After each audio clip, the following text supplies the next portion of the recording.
Bonjour et bienvenue. Aujourd'hui, on se plonge dans un concept d'une profondeur et d'une beauté vraiment remarquables. Oui, Wakan Tanka. Exactement. Wakan Tanka, des traditions Lakota et Dakota. On a un script vraiment passionnant qui explore cette vision du monde. Et notre mission, en fait, c'est d'aller bien au-delà de la traduction un peu... Un peu facile, oui. Voilà, un peu facile de grand esprit. On va vraiment essayer de saisir ce que ça implique de voir le monde, non pas comme un tas d'objets, mais comme une présence vivante. D'accord, décortiquons ça. Et c'est une distinction qui change tout dès le départ. Ce qui est fascinant dans cette approche, c'est qu'on nous met tout de suite en garde contre l'idée d'une divinité personnelle. Le vieil homme barbu dans le ciel. C'est ça. Le texte insiste bien, il s'agit d'une force cosmique, une puissance qui imprègne absolument tout, de la poussière d'étoiles à la fourmi qui marche sur une branche. Donc, le sacré n'est pas à l'extérieur de nous. Non. Il est en toute chose. C'est une vision du monde qu'il reconnaît partout. C'est vertigineux comme point de départ. Pour bien comprendre, je pense qu'il faut commencer par les mots. Oui, par l'étymologie. C'est ça. Et ce que j'ai trouvé très éclairant dans le document, c'est la décomposition du terme. On a d'abord « wakan ». On le traduit souvent par « sacré », mais le texte précise que ça veut aussi dire « mystérieux » et surtout « au-delà de la pleine compréhension ». C'est fascinant, ça.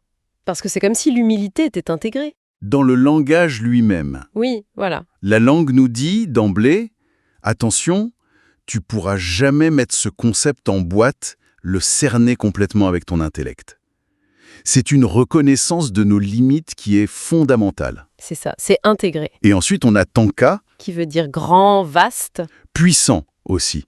Donc si on assemble les deux, Wakan Tanka, ça se traduit moins par grand esprit que par quelque chose comme le grand mystère sacré. C'est plus une invitation à l'émerveillement qu'une définition, en fait. Tout à fait. Oui, et ça pose une question essentielle. Si le grand mystère est, par définition, au-delà des mots, quel est le rôle du langage des mythes ? Oui, des histoires. Ce qui ressort de cette lecture, c'est qu'ils ne sont pas des dogmes, mais plutôt des pointeurs, des doigts qui montrent la lune. La source est très claire là-dessus. Wakan Tanka est ressenti à travers la vie, la nature, l'esprit et l'expérience. La connaissance est expérientielle donc. Elle est expérientielle. Et si on relie ceci à une vision plus large, c'est un contraste énorme avec les traditions où la vérité est surtout dans les textes sacrés qu'il faut analyser. Ici, la voie royale, c'est l'expérience directe. D'accord, je comprends la définition mot à mot, mais ça reste très abstrait. Comment est-ce que ça se vivait au quotidien? Est-ce qu'il y a une image, une métaphore dans ce texte pour rendre ça plus concret? Oui, et elle est très puissante. Le script nous invite à penser aux grandes forces de la nature. Pas comme des phénomènes physiques isolés, non. Mais comme des facettes d'un tout. Exactement. Des expressions différentes d'un esprit unifié. Le texte prend des exemples très parlants. Comme quoi, par exemple? Le vent. On sent sa force, son passage sur notre peau, mais on le voit jamais. Le feu. Il réchauffe, il cuit la nourriture, mais il peut aussi tout détruire. Voilà. Le ciel, qui semble infini et qui abrite toute la vie. L'eau, sans laquelle rien ne pousse, rien ne vit. Chacune de ces forces est unique. Elle a son propre caractère, mais le texte insiste, elles sont toutes des expressions de Wakan Tanka. Elles ne sont pas séparées, elles sont la danse du grand mystère. Cette image est vraiment très, très parlante. Et j'imagine que si on voit le monde comme ça ne peut pas rester juste une idée poétique. Non, bien sûr que non. Ça a forcément des conséquences sur la manière de vivre. Absolument. Cette métaphore, c'est le socle d'un principe éthique et philosophique central. Il est résumé dans une phrase que le document met vraiment en lumière. Laquelle? Mitakuye Oyasin. On la traduit souvent par « toutes mes relations » ou « nous sommes tous liés ». C'est une phrase qu'on entend parfois, c'est vrai, mais qui peut sonner un peu cliché si on n'en saisit pas la profondeur. Tout à fait. Et le texte nous aide vraiment à aller au-delà de ça. C'est pas juste un joli sentiment de « nous sommes le monde », quoi. Non. Ça signifie que rien, absolument rien, n'est une chose isolée. L'humain, l'aigle, le rocher sur lequel il se pose, La rivière en contrebas, l'étoile lointaine. tout est présenté comme faisant partie d'un seul et même tissu vivant, une famille cosmique. Et la conséquence est radicale. Si tout est lié, alors tout est parent. Ah oui, et si tout est parent, alors toute forme d'existence est sacrée et mérite le respect. C'est plus une option morale, c'est une réalité fondamentale. Alors, si on prend cette idée d'interconnexion au sérieux, quelles sont les conséquences? Comment ça se traduit en enseignement concret? La source en détaille plusieurs. Le premier, c'est, une évidence logique, l'unité de toute vie. Il y a un passage très direct. Nuire à la nature, c'est se nuire à soi-même. Exactement. Et ça, c'est un renversement complet de la perspective occidentale moderne, qui a tendance à voir la nature comme Une ressource. une ressource extérieure, voilà, un stock de choses à utiliser. L'idée que la rivière est notre sang, que la forêt est notre poumon, c'est pas de la poésie ici. C'est présenté comme une réalité biologique et spirituelle. Ça change tout. Oui, polluer la rivière, c'est plus un problème de gestion des déchets, c'est un acte d'automutilation. C'est comme ça, l'écologie, c'est plus un choix politique. C'est une question de survie, spirituelle et physique.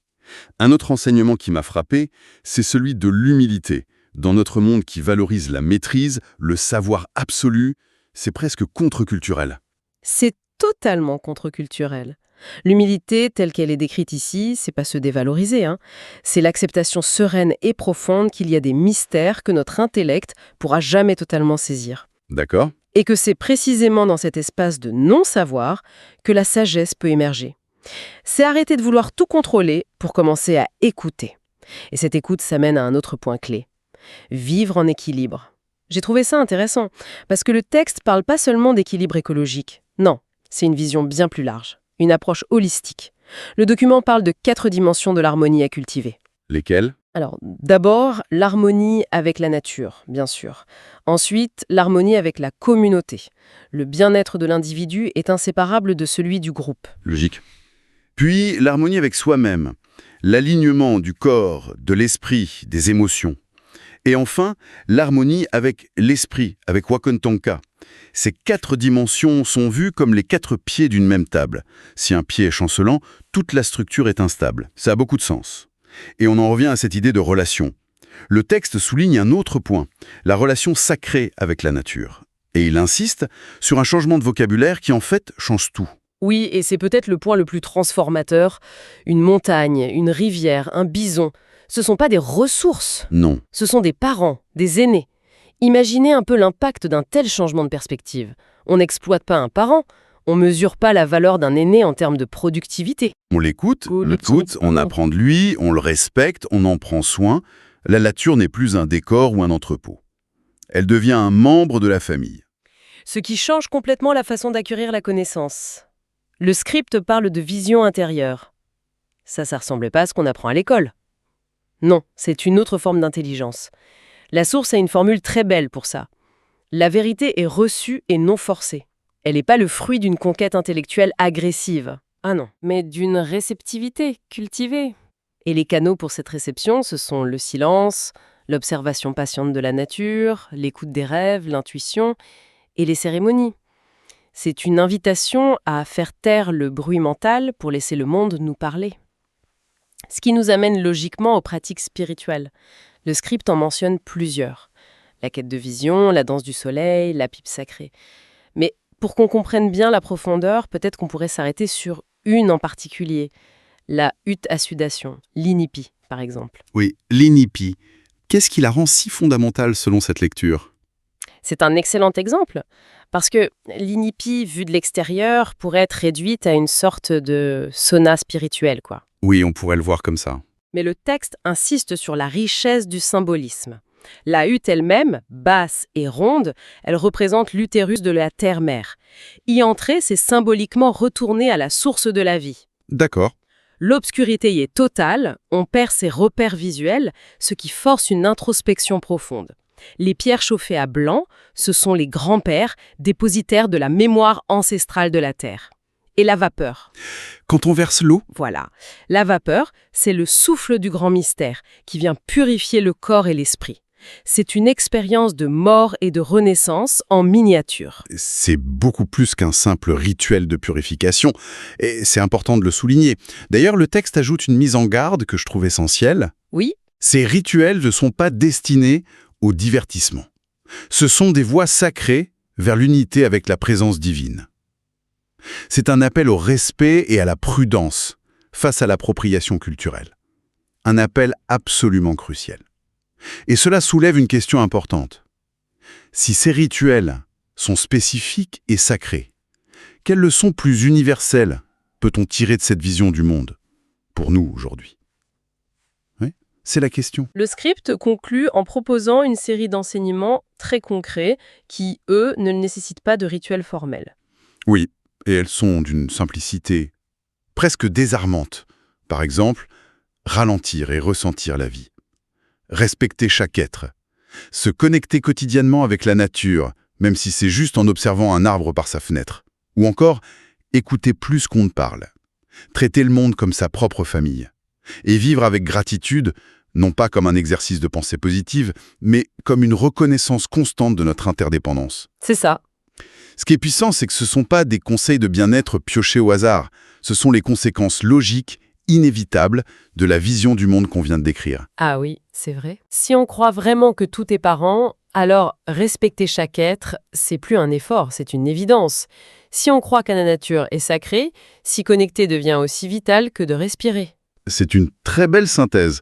En parcourant ce document, on est parti d'une simple question de traduction pour Wakantanka et on arrive à une refonte complète de notre rapport au monde. Une vision où l'univers n'est pas une machine froide et indifférente, mais un grand corps vivant, intelligent, interconnecté et sacrément vivant.